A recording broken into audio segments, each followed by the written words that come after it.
Coming up on the podcast. You know, if your kid is not able to sit still at a mealtime and they have ADHD, well, yeah, I totally get that. There are different strategies we can use for kiddos with ADHD particularly to help them be more comfortable at mealtimes. We're interviewing Alex Turnbull. How could we then talk about food with kids to help them not have that fear of food? Also known as the Family Nutritionist online. I've heard it all. I've been in school cafeterias where I hear kindergartners telling their other friends that chocolate milk is bad for them. She's a registered dietitian and mom with ADHD of kids with ADHD too. If there's a situation where like they really do not want to try something, I will tell parents to have them feed you. Welcome to the Nutritional Mental Health Podcast, the podcast where we talk about the intersection of nutrition and psychological sciences. I'm your host, Annika Angelo, an ADHD nutrition research expert and science communicator. To dive into ADHD nutrition research, I have a newsletter, a Patreon, a free Discord community, and then I'm on all of the socials. All of that is linked in the notes below. And now, let's get into the episode. What is actually your journey into just ADHD, nutrition, child nutrition? Like, why are you doing what you're doing right now? Oh yes, that could having ADHD, that could be a long story, but we'll keep a short story long story short, whatever you want to call it. But oh man, so I've always loved food, always have loved food. I guess for myself, combining, you know, the journey of ADHD and food, I've always kind of searched for this perfection in food. So I was always a perfectionist in school since I was younger. Oofta, and that is kind of one of the qualities of ADHD I saw in myself, especially in women. You know, we tend to kind of mask things through that perfection, and why, you know, so many of us are undiagnosed, and like myself, getting diagnosed in our 30s here as an adult. So that's one part of it, but I've always loved food, loved it. And so I got into dietetics and became a registered dietitian. I always knew I wanted to work with kids.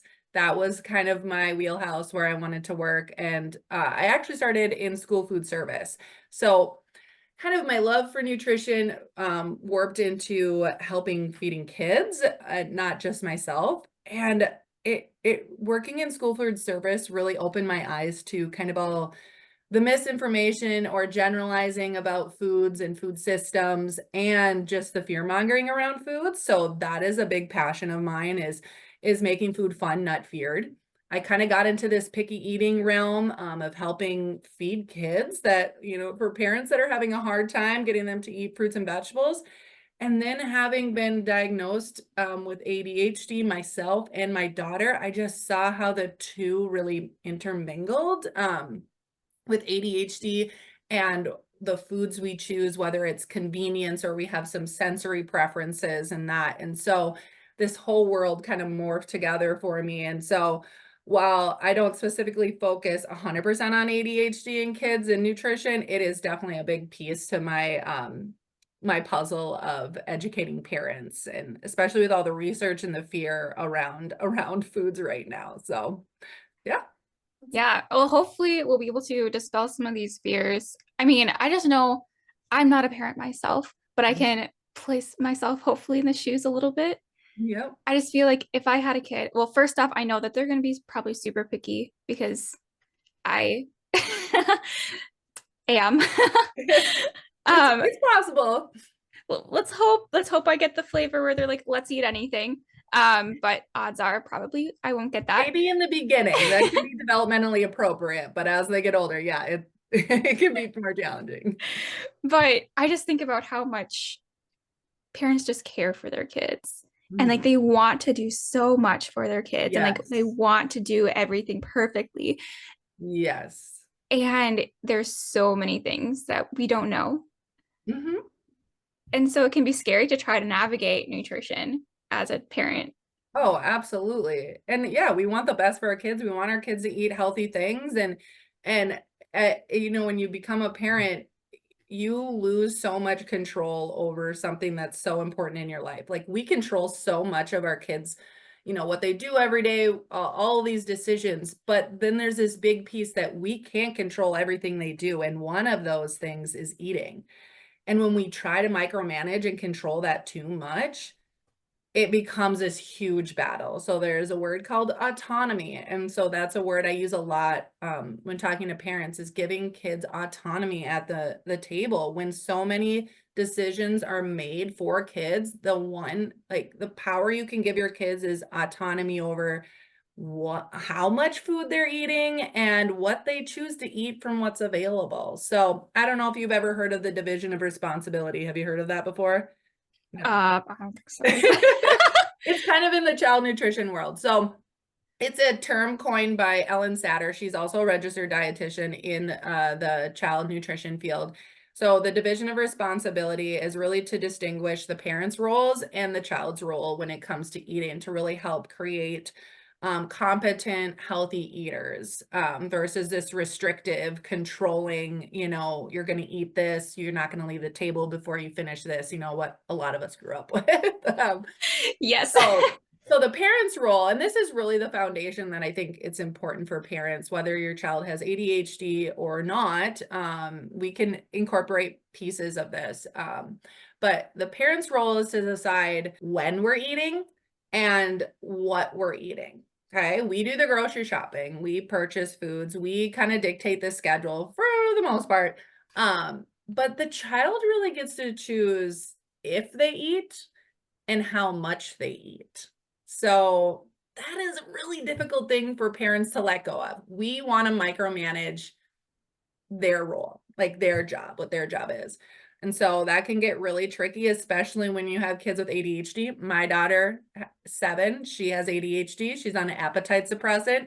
She has a very low appetite, and whoo, I just want her to make sure she's eating enough, but I have to have, there's a balance of not forcing them to eat, but also making sure that they're getting enough for their body, right? Yeah, it's kind of complex if you think about it, but Yeah, no, honestly, I just think about even my own life, Mhm. like how I honestly have a really hard time finishing my plate. Like And it's that's that okay. last 5%. And that's I think that's completely healthy to leave some on the plate, right? We don't want to waste food. I think that's another big issue, especially when things cost so much, right? But also I mean, my experience is I just want to clean that plate because there's only a little bit left, why not? But like listening to our bodies and helping our kids do that too is really important. But then again, kids with ADHD aren't always the best at body awareness, right? They're not good at always learning, knowing their internal cues. So that, I also talk to parents about how, we think of the 5 senses. Well, there's really 8 senses. So, Okay, I'm you so curious. Go know, for it. yeah. So there's, the what? Smell, touch, feel, hear, taste, right? Those are the main ones. I think I said that correctly. But there's also proprioception, which is kind of a big word, but that's body awareness, like being aware of our body. And if you think of kids with ADHD, they're not really great at being aware of their body. They are no boundaries, they're all over the place, depending on the child, right? There's different kinds of ADHD. Then there's interoception, which is like our internal awareness, right? Which really relates to eating, right? Yes.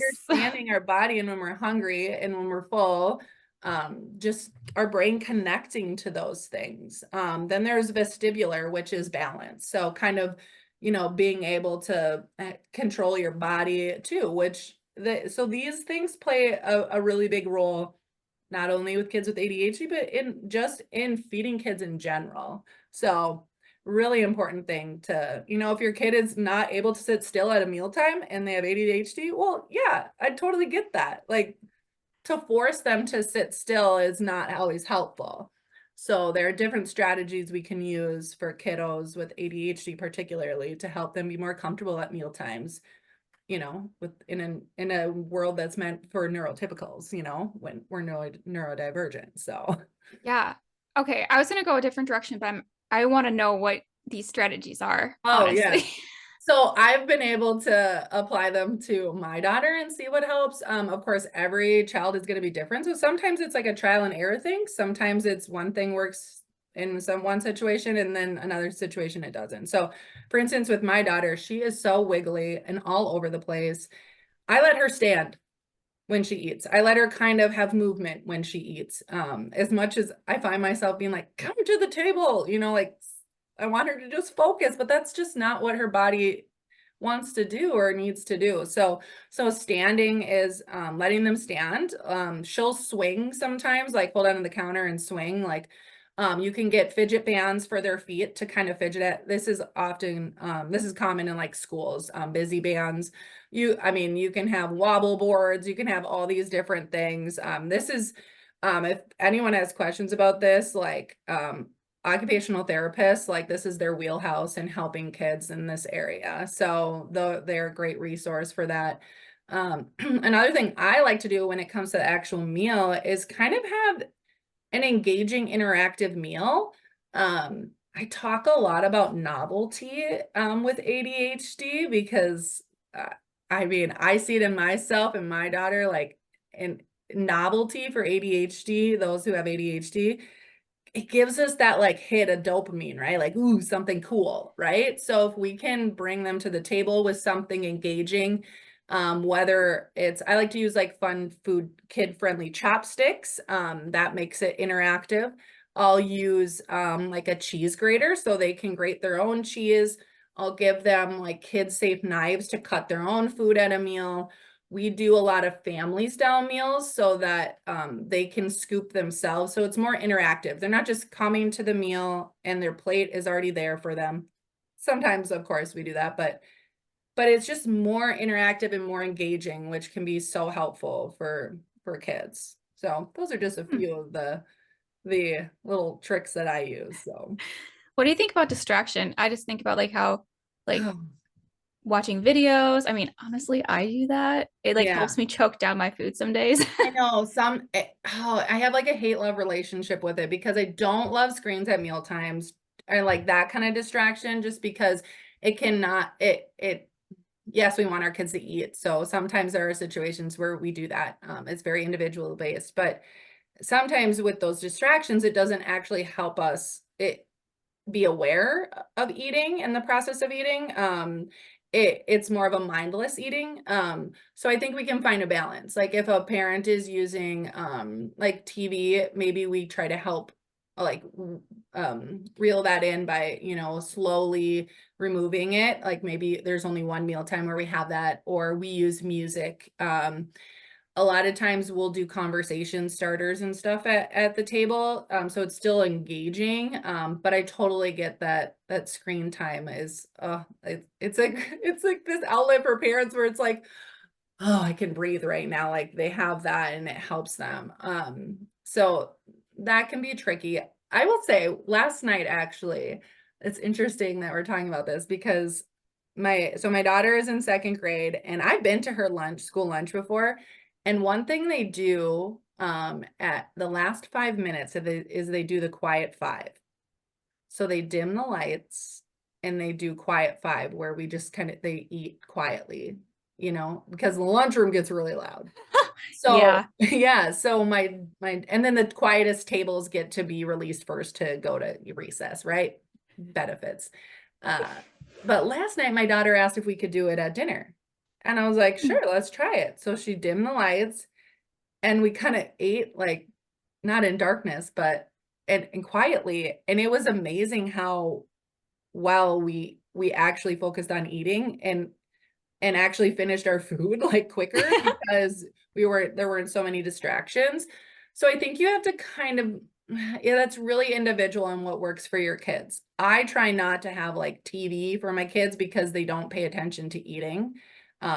Except for, fun, like a Sunday morning, fine, whatever, watch the cartoons and eat some breakfast. I don't really care. But for the most part, I try to minimize distractions, but there is a benefit to them too sometimes. So that's not an easy answer there. Yeah, it sounds like very highly individualized, maybe Yeah. not like Yep. kind of like the 80/20 method, but for screens. Exactly. Yeah. Yep. So, I mean, when you're at restaurants, now that's a different story. But at home, yeah. So it's tough, but I get it also at the same time. I'm not here to judge, that's for sure. Yeah, I So, mean, doing whatever you can do to help your kid. yeah. Because yeah, like it is that the first thing it could help them finally finish eating because they're Mhm. so distracted that they just like keep shoveling food in their mouth. But then there's that other aspect of like, well, then it doesn't teach them how to notice their body cues, Right. or And it could help them like overeat, or yeah. well, and that's kind of one of the points of focusing on the short game versus the long game. You know, like what is we always have to keep that long-term goal in mind of what are we trying to accomplish with our kids and their relationship with food and what they're eating. Like, yes, sometimes, especially with kids on appetite suppressants, it is, I need every calorie I can get for you because you're not gaining weight. But then what other dietary, interventions can we incorporate to increase our calories? So we got to look at that too. So like a lot of times as parents, I'm guilty too. We want the quick fix. What's going to solve my problem right now? I need to deal with this because one, can't handle it. Two, like I just am busy. I'm tired. I just need it to be fixed. So plop the iPad down. I totally get that. So but we do have to keep that in mind, the short game versus the long game. So, yeah. Yeah. I think that kind of comes back to what you were talking about with interoception. Mhm. So, how could we cultivate more interoception in kids, especially with ADHD? Well, I think it's important to talk to kids about how food works in our body. Now, this is age dependent, right? Like little kids, under 5 and stuff, like, yeah, we don't need to get too big on the nutrition education, where we can incorporate little bits of here and there. But like with my daughter, particularly being on an medication and her appetite suppression, we talk about how, like, you know what, your medication doesn't really allow your brain to help that in particular, but obviously there's the other parts of ADHD with the body awareness. Our body doesn't always understand when we're full or not.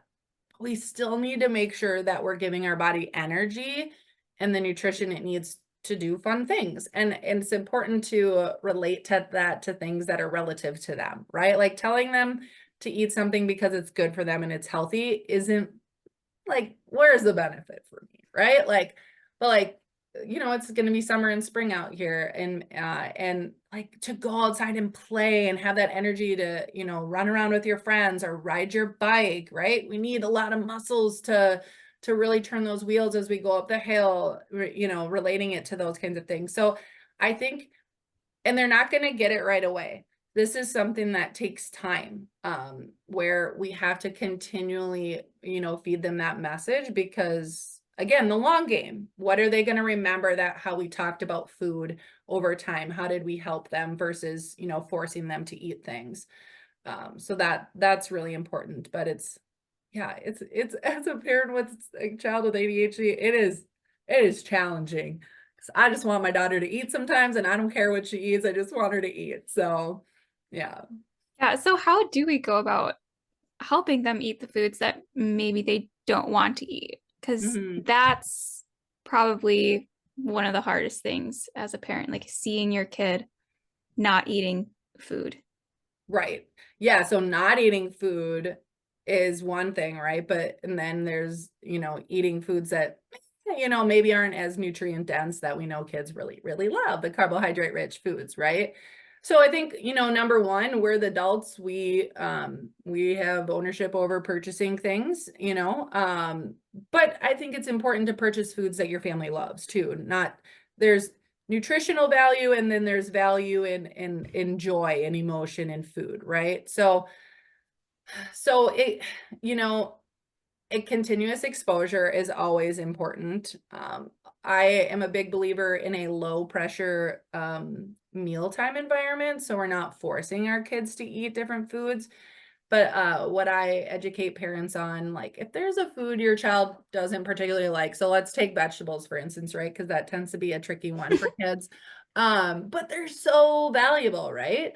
Um, Maybe instead of forcing them to eat something, or take 2 bites, like that's a big strategy for parents I don't necessarily recommend. we can help them explore it, which is great for kids with ADHD that maybe want, need that engagement piece. So, another fun fact about like feeding and kind of just philosophies and whatnot is um, everyone just thinks of like eating food and picking up, putting in our mouth, chewing and swallowing, right? Like, oh, that's kind of like 1-2 step process. Well, there's actually like over 30 steps in eating. It's one of the like most complicated sensory experiences our body goes through. If you really take a minute to think about all the things that are happening externally in our mouth and then even internally, like it's kind of bizarre. So 30 is a lot, but it can be broken down more into 6 steps of eating. And this can be so helpful for parents to understand how we can help kids eventually that long game or maybe the medium game of helping them learn to like new foods and be willing to try new foods. Because that's big with kids with ADHD too, like picky eaters. Like it's one thing to not eat, but then to not eat and also be, really particular and not want to try new foods, like that's an even greater struggle. So for like the first step with eating is just tolerating the food, the presence of food. Some kids who have like sensory processing, like they can't even stand to be in the same room as certain smells of food. So like that's challenging. So that's the first step. And then the second step is just interacting with the food. So maybe you're scooping a food from a bowl onto a plate. You're not even touching it. You're not even tasting it. Then we can smell foods, right? That's an important process of actually eating. So helping kids smell food. So, what does this smell like to you? Like, so asking your kids, like, what does this smell like? Like, that is a form of progress in learning to like new foods. It might not seem like it, but it is. And then we have touching. So maybe they are touching a food, picking it up and just looking at it. And then we have tasting, which isn't even eating it yet, but maybe they just lick it or touch it to their tongue or put it in their mouth and spit it out. Like that, giving kids that option, that opportunity to spit it out and not have to eat something can be huge. So there's all these little steps that we can help kids engage with foods if they don't like them. Now, there's that part, but it's also important to kind of leverage what your kids like and when they're hungry. So I do this a lot with my daughter. When she comes home from school at like 3, she's so hungry, right? Her medication is kind of come down, so her appetite might be up. I'm leveraging that time. I am not feeding her dinner necessarily, but I am feeding her a giant snack with a bunch of different foods. And nutrient dense foods, some of her favorites too, but I'll make like a snack board for her. I put a bunch of fun little foods, a little bit of novelty, right?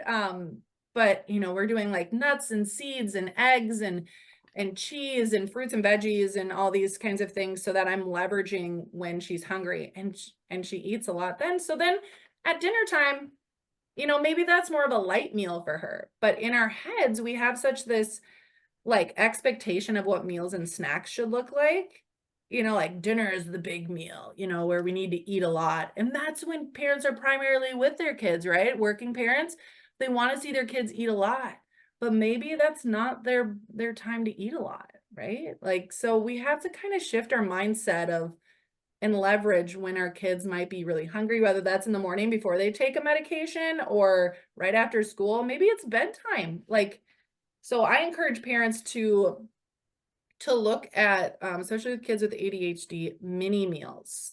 Instead of a small snack and a big meal, we're doing mini meals. So they still provide a variety of nutrition, but they're not as overwhelming and the expectations can be managed a little bit better. So though that was a lot right there, but I loved all of that. Especially that last point that you just made, like the mini meals throughout the day. I need Like, that for myself too. It's too same. overwhelming to make like a big meal.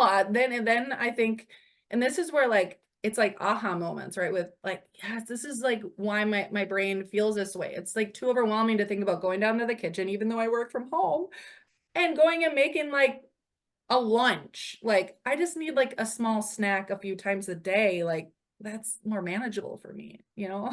Yeah. Well, also, I just love that you said that because we just got a new research study, like literally, like I think it's 20-ish days ago about Okay. like snacking behavior in ADHD. Oh my gosh. Okay, I need to see So this. interesting. Yeah. Basically, it just found that people with ADHD tend to snack more often Hmm. than like neurotypicals, but it wasn't related to emotions. Huh. So Right. yeah, Because so the basically it's saying instant like this is great. gratification, like the instant gratification part of it, or like well, I gotta I look at think this. it's more of it's just that's maybe how we're just supposed to eat. I mean, that's how Well, yeah, it's connected to like other literature, like sure. with the whole glucose metabolism in our Yeah, brain. I mean, it makes sense for all of that. Yeah, blood sugar Yeah. control, absolutely. So So maybe that's a big we're one. just on something here. Yeah. Well, and I think a lot of times too, like especially in the parenting world, we think of snacks as like this packaged snack, cracker, cookie. Like I want to change parents' perspective, everyone's. A snack is like a mini meal. It can be whatever you want, like, but like, let's also maybe make sure there's a fruit and vegetable. Like leverage. Kids love snacks. Leverage that time Mm, and really use that to your benefit. So we know we don't eat enough fruits and vegetables. So I say always try to put a fruit and vegetable with whatever meal it is, just to get more in. But I'm a dietitian, so that's just what I do. So, are you sure that the fruit isn't the enemy? Or absolutely. the oxalate and vegetables? Definitely not. Nope. Let's I those are privileged barriers, what I like to say that like let's just make eating healthier harder. I am not a fan of that.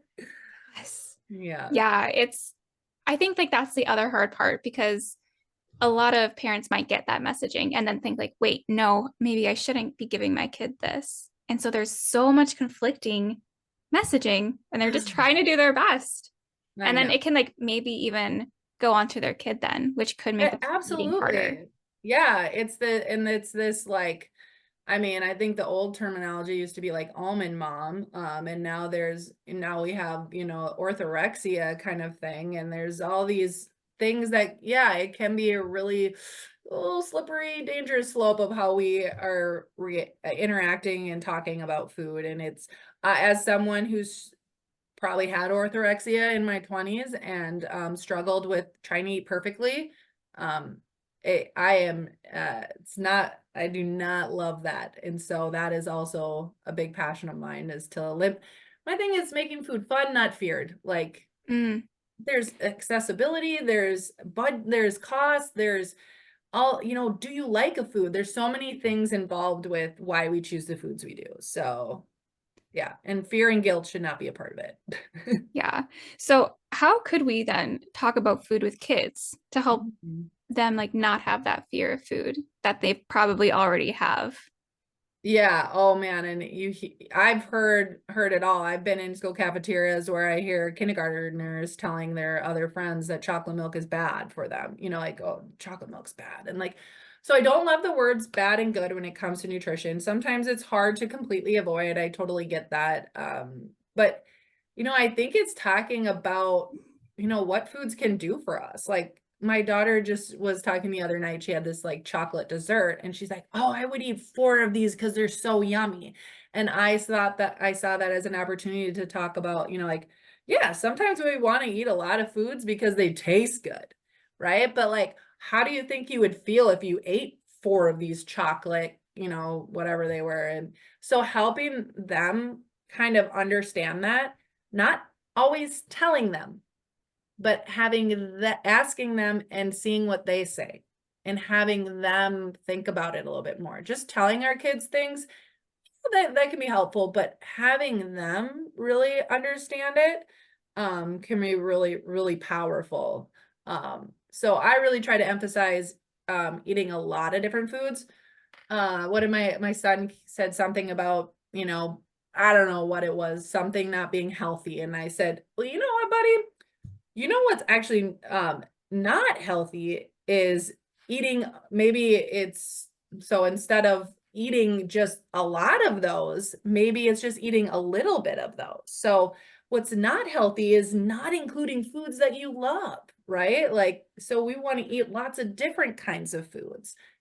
So instead emphasizing variety over, micromanaging certain types of foods and ingredients, because that can be dangerous. So, but I get that we want to teach them, to limit our added sugars and, our sodium and all that stuff too. But it's a delicate balance. It's not easy, that's for sure.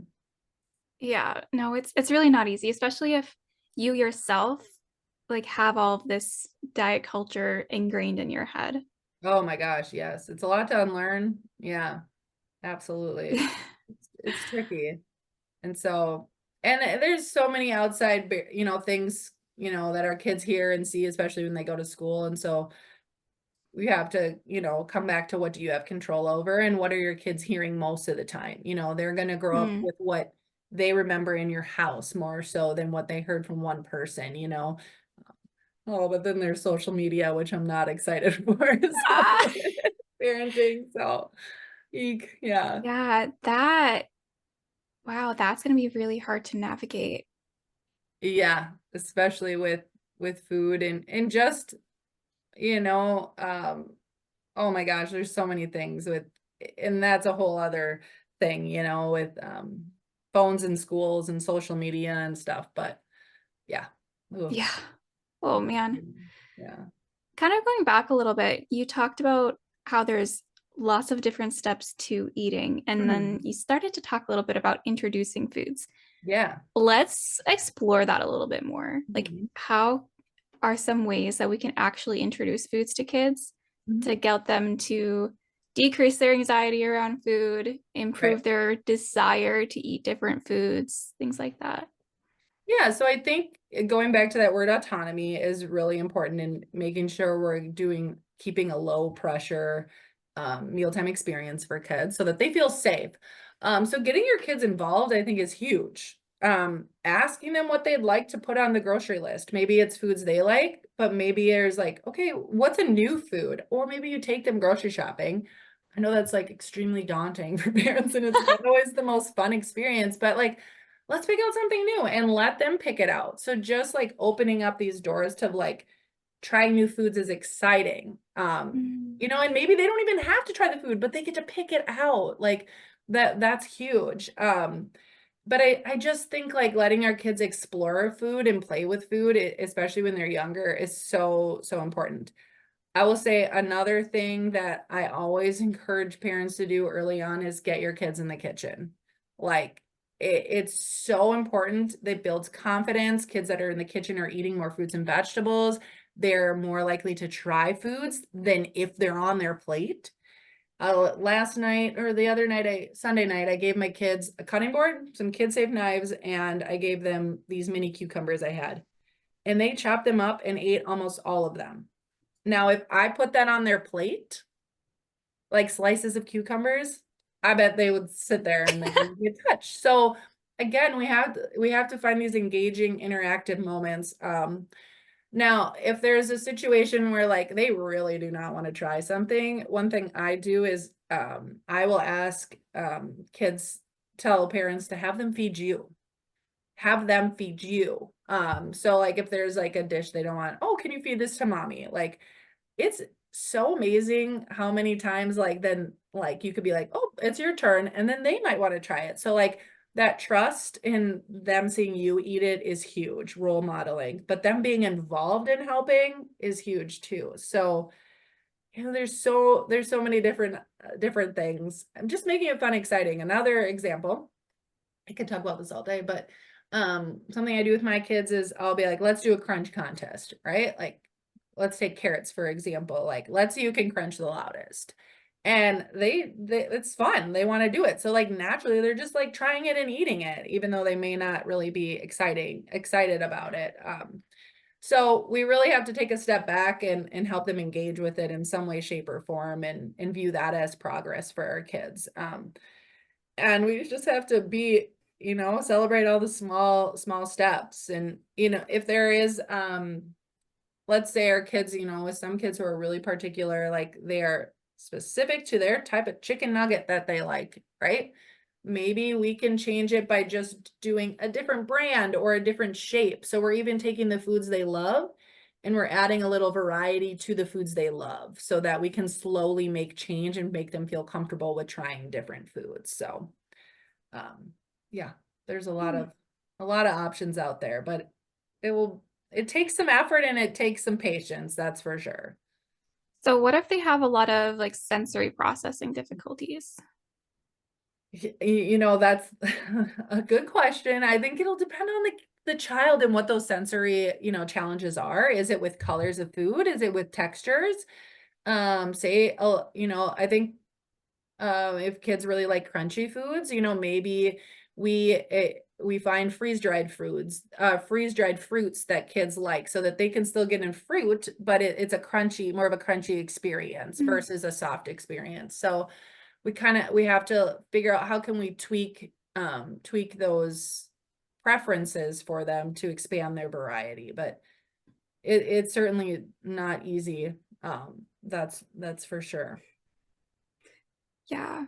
I mean, I really appreciate nowadays how there's a lot more messaging online about the different types of Mhm. experiences with food and like autism, ADHD, Mhm. SPD. Yep.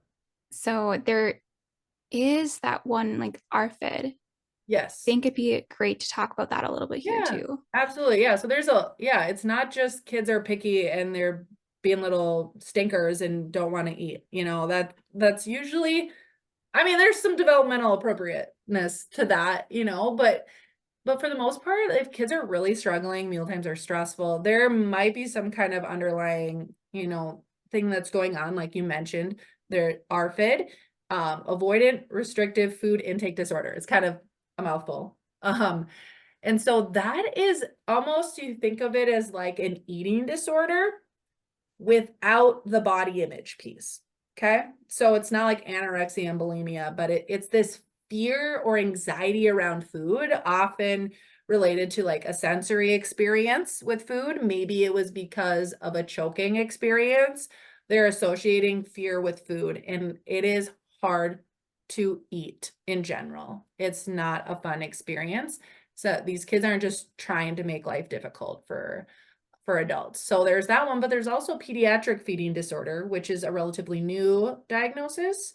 So that's more related to medical reasons, maybe why someone struggles to eat, whether it's, chewing or swallowing challenges, those kinds of things. So a little bit different than ARFID. But yeah, there are reasons why, kids have challenges with eating. And it's difficult. And I will say if kids are falling into this situation, it's really important to get individualized help and ask your child's healthcare provider for a referral to feeding therapy, at least to get an evaluation.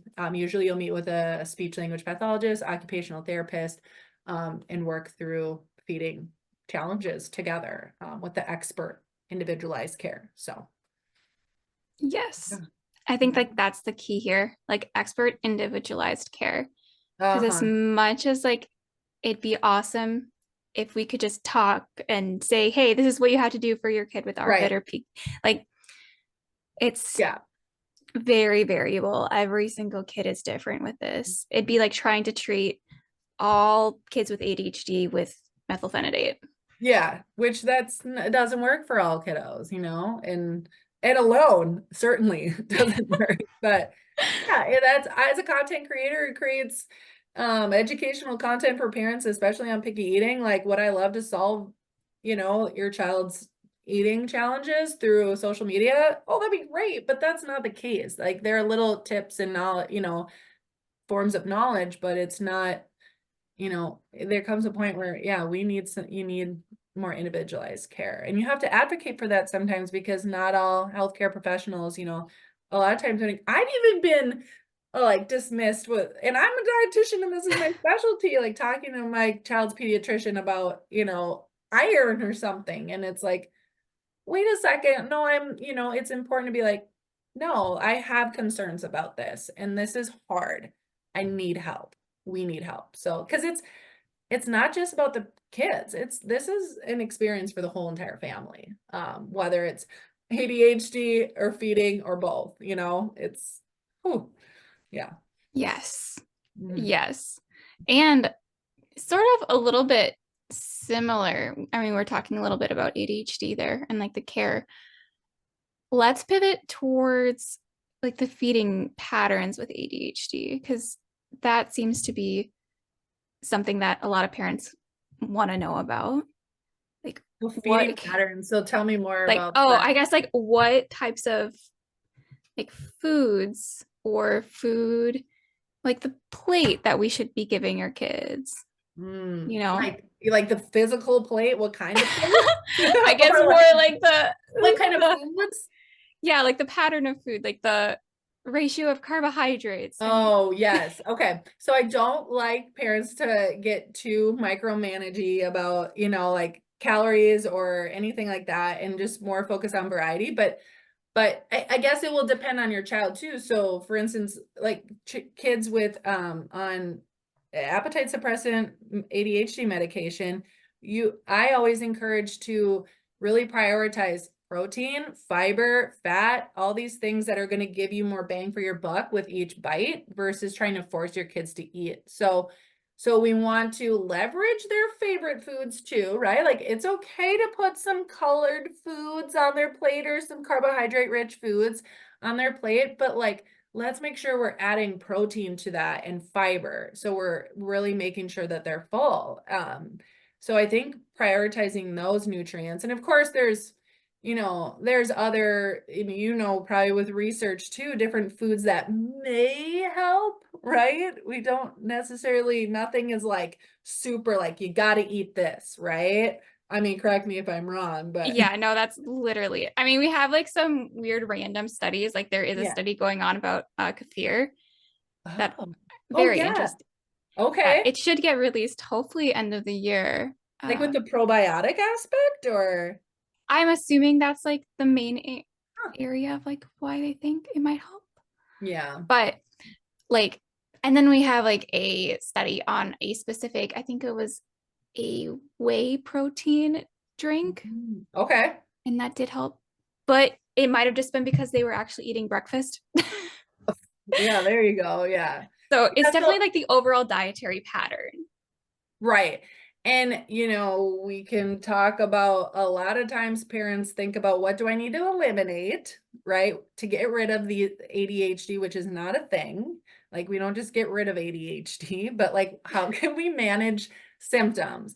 But I try to like separate ADHD and like how their food is going to solve problems. But like how can I set my child up for just success in general? Of having energy throughout the day. Like what can I add in? I'm a big advocate for nutrition by addition. Like for instance, I said that, most kids, Americans in general, are not eating enough fruits and vegetables. I think like 90% of us. So like huge opportunity with vitamins and minerals. Like I'm not saying one particular one, just whichever ones your kids will eat, variety, great. Where then we're just helping get more nutrients that are beneficial for us. So yeah, omega-3s, like those are great. Like, are they going to solve all our problems when it comes to ADHD? Absolutely not. Like, can they help? Maybe, right? But I don't like to get too narrow-minded on like what needs to be on a child's plate because every family is so different too in what they're choosing. So that's a tough question for me, I guess. No, I love that because that's exactly my approach with adults. Mhm. Like, don't micromanage your plate, just like try to do your best. Yeah, Focus on what you can actually eat first exactly. off, and like try your best to get variety of all the plants. Well, yeah, and I have some content out there like what's the best nutrition for your kids? The nutrition they'll eat. Like, like if there's all these healthy options and eat more whole foods and that's great.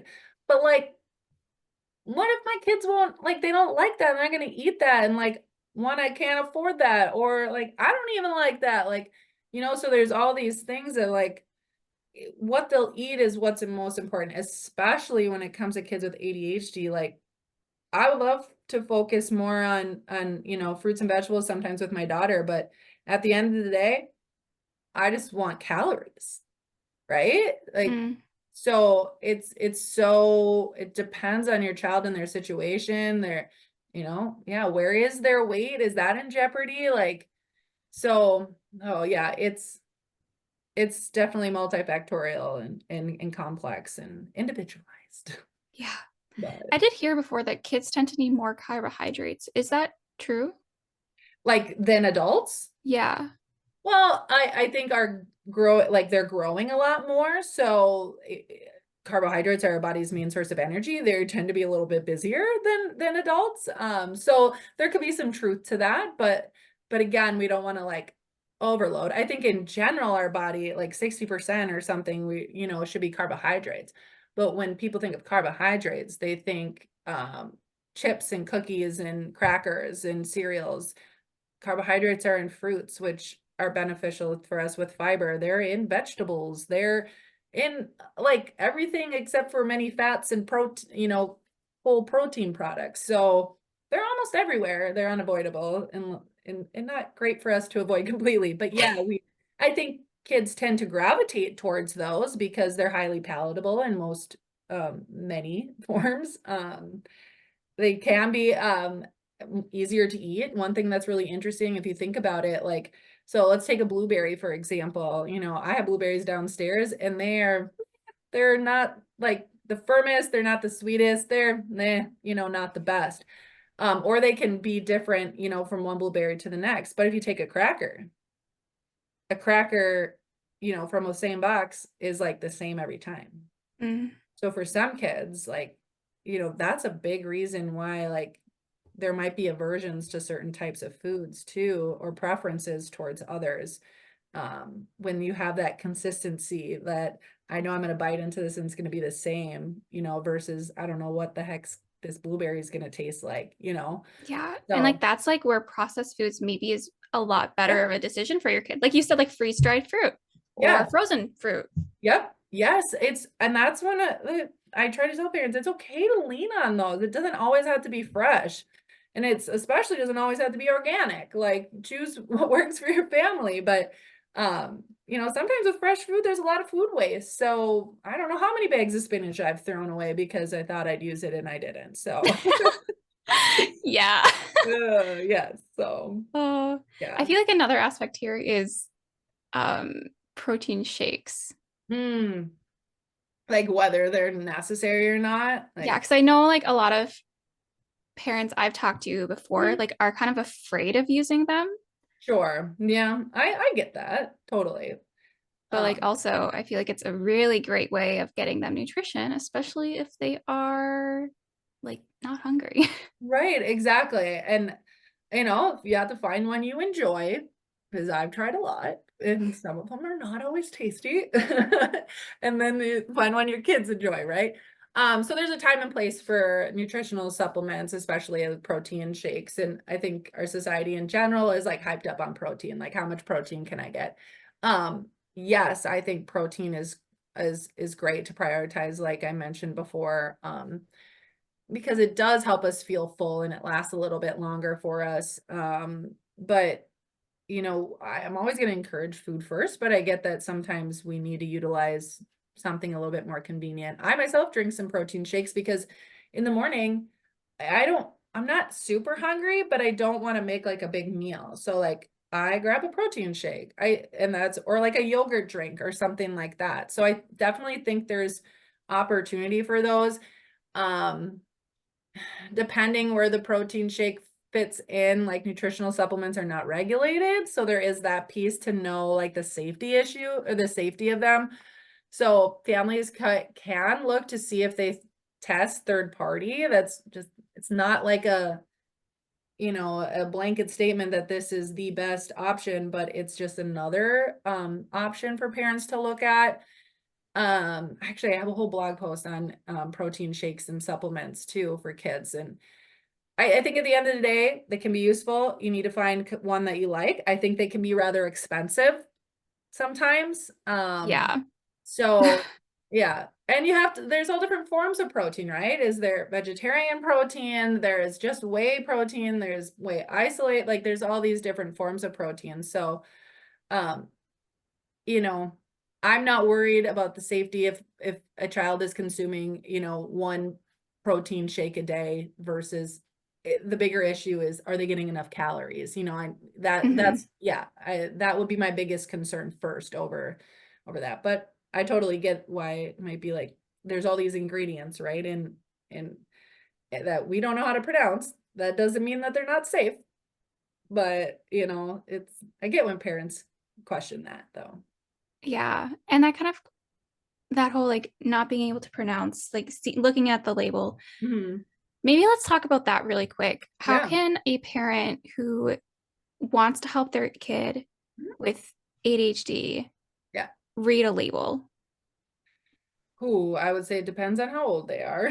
'Cause I think there's like I can't say there's an exact age, but I think when they start to like look at it too, I think that can be helpful. I think when you're at the grocery store, there might be some opportunities where you can start to look at things. Mhm. Oh, actually, I was talking about like as a Oh, parent, as like a parent. you're looking at labels. So Yeah, if and you teaching pick your up kids. oh no, just for Oh, yourself. just So okay, look for the okay. kid. I'm like, I don't really love like getting into the nutrition label reading. Okay, yeah. So, great question.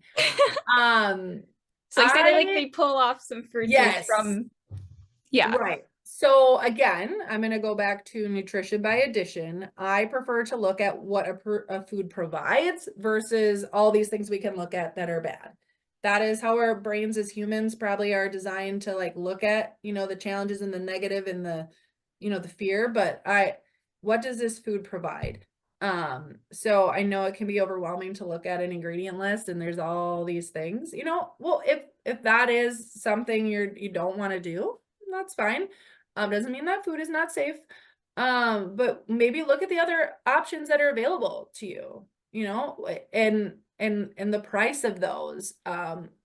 Also, do you like those, the other versions? So that's really important versus I've heard parents in the grocery store just flat out say, nope, we're not getting that. That's so bad for you. Those are horrible. Like, Yeah, like let's not have that language. no, like I've actually heard parents do that before, and it just is, oh, so, what does this provide? How does this provide value? Is this a food that I don't necessarily like? It's not my favorite that my kid eats.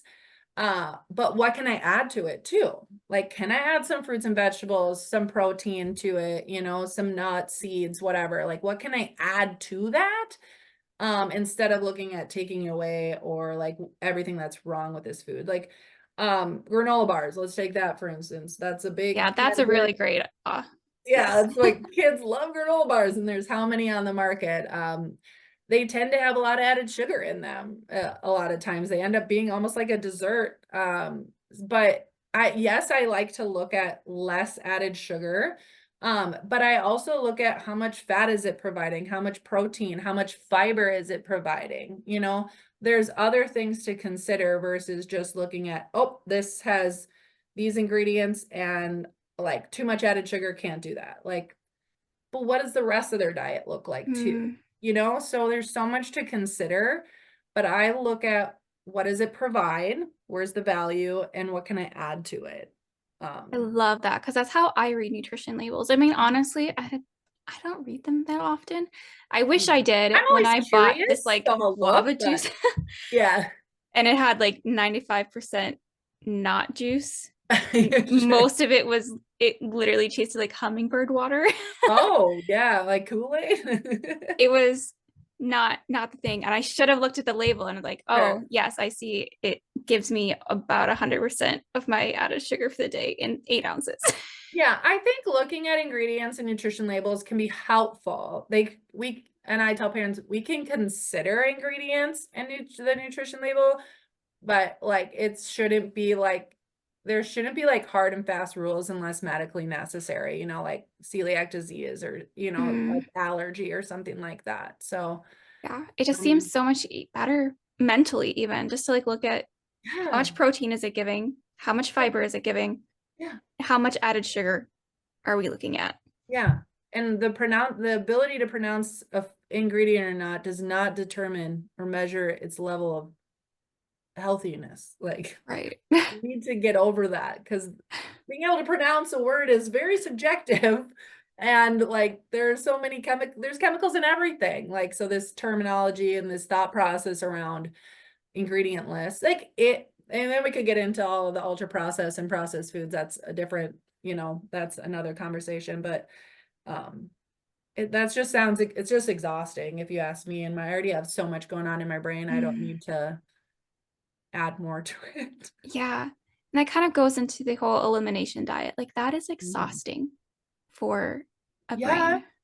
And for parents trying to manage life, I any of my ADHD content, and I always bring up elimination diet because it's in my content, like on blogs and stuff, because parents, they've heard about it, they're wondering about it. I do not recommend it because it creates a restrictive mindset around food, especially when a lot of times kids are struggling to eat enough on an appetite suppressant. Like, oh no. So you got Yeah. lots And of no, I knowledge love that around it. because like that is literally what the research says. Like healthy diets are both more sustainable and they help the kid more. Right. And by healthy diet, just literally following the dietary patterns that none of us are following. Right, exactly. Yeah, like, again, going back to what can we add? So like, I see all this content on social media about like, these highly processed foods that like are so bad for our kids. Well, I don't look at it like, okay, Cheetos and a grilled cheese, whatever, is like bad, but like, I look at like, hey, what are we lacking that we can add to it? Like, it's Mm, not that the ingredients and stuff in that food are damaging us so much. It's like, what are we not getting enough of? Because we are maybe eating those ultra processed foods, just some, and I don't like to use that word because it's so vague, but what can we add, that what is lacking? And we talk about, when I talk about, artificial colors and like the red number 40, like, yeah, does the research suggest that it increases hyperactivity? Sure, in some kids, right? In some that are sensitive to it. But I also think about, when are we typically eating those foods? What else are we eating with those foods? Is it just a cupcake we're eating? Or, and chips and stuff at a birthday party where there's a lot of other crazy things going on, so there's a lot of things to consider. But again, I will also never tell a parent that something doesn't impact their child. Like, mm, parents are the expert of their child, but they may not be the expert on nutrition and nutrition science, and so you yeah. have to be respectful of what parents choose to do. But Mm, yeah. Oh. yeah. Elimination diets, it's hard because like it feels like a really, I don't know, mentally, I feel like humans are wired to think in the negative. Oh Like we're yeah. wired to think like, okay, if we remove something, it's going to make me feel better. Right. But like that's the opposite. Like it's kind of like how Right. that like positivity negativity bias that we tend to Yeah. have. Right. Like we don't think addition's going to work when in reality it's actually better. Yeah, and like all the stress that causes, the additional cost potentially, social situations that we're putting our kids, there, I think there's a lot more to consider that the research doesn't even if it did say that, it, prove that it doesn't address so many other things. And I've even seen in the research, the researchers will say it's not a sustainable for parents. Mm, This is not realistic long term. It's just like, weight loss too. It's not, it's difficult long term. And that's what we really need to think about, is long term for our kiddos too. So it's, yeah, not a fan. well, thank you so much. This like hopefully is going to clear up a lot of things for parents and give them just some hope that it'll be okay, that they have some extra skills they can use and hopefully encourage them to go to see and OT. I Right. love OT so much. Yeah. Oh my gosh. We need to utilize those experts more. We need to make them more accessible and affordable, but Yes. so that is a huge barrier for like something I've experienced myself. But yeah, yeah, focus on what you can add. Where can you add value? Where's the positive? Help our kids engage with foods, make meal times a good experience. They will not all be a good experience because it is stressful Allow for the sometimes. negative experience to be there. Yes, manage your expectations, and I've had to learn that too. But I guess one last takeaway for me is me and my daughter. I try to view our ADHD as like superpowers. Like there's so many benefits to the things that our brain can do. Like so, instead of focusing on the negative, right, too about ADHD, like I have a hard time focusing, or I just got a lot going on, overwhelm, whatever it is that people may struggle with. I just try to focus on the positive aspect of it too. Again, Mhm. positivity. Just Yeah. It's so easy for us to look at the negative, it is. but like when we look for the positive, life Doesn't tends mean to you be a have little to bit be better. completely ignorant of the negative things, but but Acceptance. exactly. Yeah. All right. Well, thank you so much again for chatting. Can you tell us how to find you, where to work with you, Yeah, etc.? I guess I'm mostly on Instagram at the Family Nutritionist. My blog is myfamilynutritionist.com, but the Family Nutritionist on Instagram is usually where I hang out the most. So, yeah. Perfect. All right. Well, I hopefully will see you in person one day since we live in the same state. We will. And Yeah. yeah, take care. Thank you for having me.